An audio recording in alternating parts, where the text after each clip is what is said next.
The stage now set for the longest race to the White House ever. We have our two presumptive nominees in middle of March, so away we go. Also on top of that, the first U.S. presidential rematch in nearly 70 years. President Biden and former President Trump swept the primaries held yesterday in Georgia, Washington, and Mississippi. Trump also won Hawaii's Republican caucuses, which ended this morning at 2 o'clock Eastern.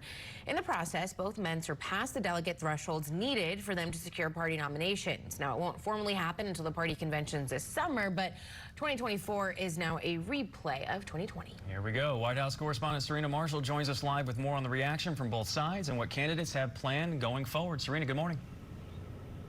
Good morning, you guys. And both campaigns have acted like it's general election mode for the past few weeks, but it officially kicked off last night after both men cinched their respective parties' delegate counts needed to push forward to the conventions where they will officially get that nominee. But we are setting up now for the first presidential rematch since 1956. Now, our partners over at DDHQ called the races nearly as soon as polls closed. Trump coming away with 1,252 of the 1,215 delegates he needed, and Biden breaking that 1968 delegates coming out with 2,095. President Biden putting out a statement and a video after it being announced that he has won the nomination. Again, not facing any real challengers. In that statement, President Biden wrote, "Freedom and democracy are at risk here at home in a way they have not been since the Civil War. Donald Trump is running a campaign of resentment, revenge, and retribution that threatens the very idea of America." Mr. Trump also putting out a video and a statement following the announcement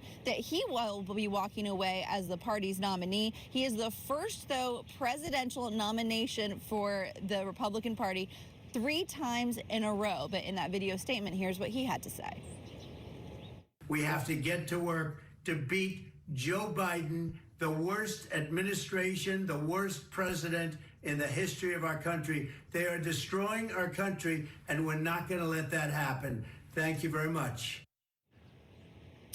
And for the next 8 months or so until the general election, we'll be gearing up for a tit for tat between these two men, a replay in some ways of the 2020 campaign, but also what will likely be a culture war. Both men going to be hitting issues that they see as important to Americans, everything from the economy to IVF.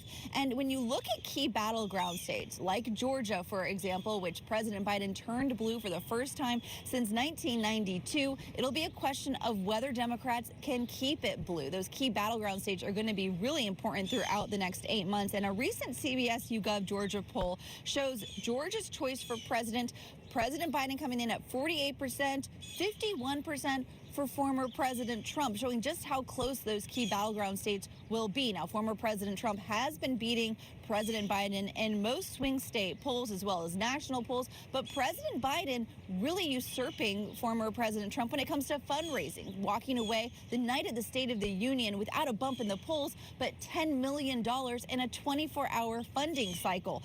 Both men already on the campaign trail. President Biden hitting up Wisconsin and Michigan in the next 2 days. Former President Trump going to Ohio over the weekend, and it will be a battle, as I said, over the culture wars in the United States.